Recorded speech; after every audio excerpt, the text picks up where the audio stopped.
Hello दोस्तों, आज हम जानेंगे क्रोमोसोम की संरचना मीन्स स्ट्रक्चर के बारे में। तो क्रोमोसोम की संरचना कैसी होती है? जब हम प्रकाश सूक्ष्मदर्शी में क्रोमोसोम की संरचना का अध्ययन करते हैं तो इस क्रोमोसोम के चारों ओर पेलिकल मीन्स झिल्लीनुमा आवरण पाया जाता है। सेकेंड है मैट्रिक्स। पेलिकल के अंदर के भाग को जो द्रव रूप में प्रेजेंट होते हैं उसे हम मैट्रिक्स कहते हैं। थर्ड है क्रोमोनीमा। मैट्रिक्स के अंदर पाए जाने वाली जो धागेनुमा संरचना होती है उसे हम क्रोमोनीमा के नाम से जानते हैं। लेकिन जब हम इलेक्ट्रॉन माइक्रोस्कोप की सहायता से इस गुणसूत्र का जब अध्ययन करते हैं तो इस गुणसूत्र के चारों ओर कोई आवरण नहीं प्रेजेंट होते हैं। यह क्रोमोसोम निम्नलिखित भागों से मिलकर बना होता है। फर्स्ट है क्रोमोनीमेटा। गुणसूत्र के अंदर दो उप इकाइयों से मिलकर बनी संरचना दिखाई देती है। यह दो उप इकाइयां स्पाइरल रूप से कुंडलित होती है, इसलिए इसे हम क्रोमेटिड के नाम से जानते हैं, मीन्स अर्ध गुणसूत्र के नाम से जानते हैं। इस अर्ध गुणसूत्र को वेज़्दोवस्की नामक साइंटिस्ट ने क्रोमोनीमा नाम दिया। यह क्रोमोनीमेटा गुणसूत्र के संपूर्ण लंबाई में प्रेजेंट होते हैं और ये दोनों उप इकाइयां आपस में कुंडलित होते हैं। इस क्रोमोनीमेटा में हिस्टोन प्रोटीन और डीएनए प्रेजेंट होते हैं जो एक पीढ़ी से दूसरे पीढ़ी में ट्रांसफर होते हैं। तो यह गुणसूत्र का महत्वपूर्ण भाग होता है। सेकेंड है सेंट्रोमियर। यह गुणसूत्र में पाए जाने वाली प्राइमरी संकीर्णन होता है जिसे हम काइनेटोकोर या फिर गुणसूत्र बिंदु या सेंट्रोमियर के नाम से जानते हैं।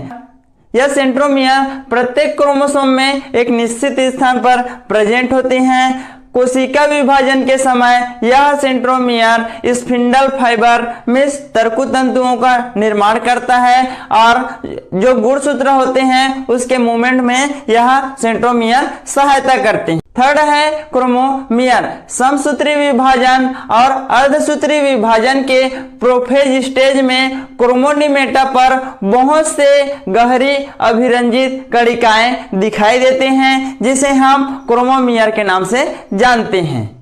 फोर्थ है सेकेंडरी कंस्ट्रक्शन मीन्स द्वितीयक संकीर्णन। तो प्रत्येक गुणसूत्र में प्राइमरी संकीर्णन तो प्रेजेंट होते हैं, लेकिन कुछ गुणसूत्र ऐसे भी होते हैं जिसमें द्वितीयक संकीर्णन भी पाया जाता है, इसलिए इसे हम सेकेंडरी कंस्ट्रक्शन के नाम से जानते हैं। यह जो द्वितीयक संकीर्णन है वह कोशिका विभाजन के टीलोफेज अवस्था में केंद्रिका मीन्स न्यूक्लियोलस के निर्माण में सहायता करते हैं, इसलिए इसे न्यूक्लियोलर ऑर्गेनाइजर के नाम से भी जानते हैं।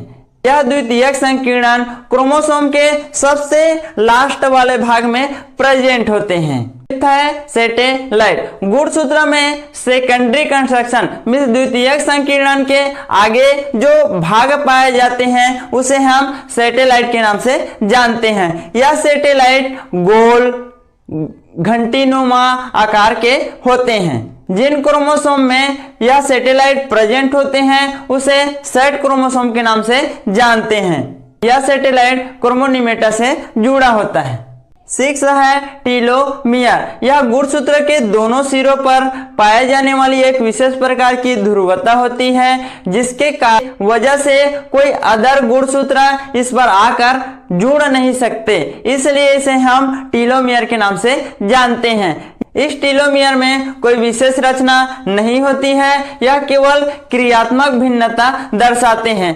क्रियात्मक भिन्नता कहने का अर्थ है यह किसी और गुणसूत्र को नहीं जोड़ सकता, इसलिए हम टीलोमियर के नाम से जानते हैं।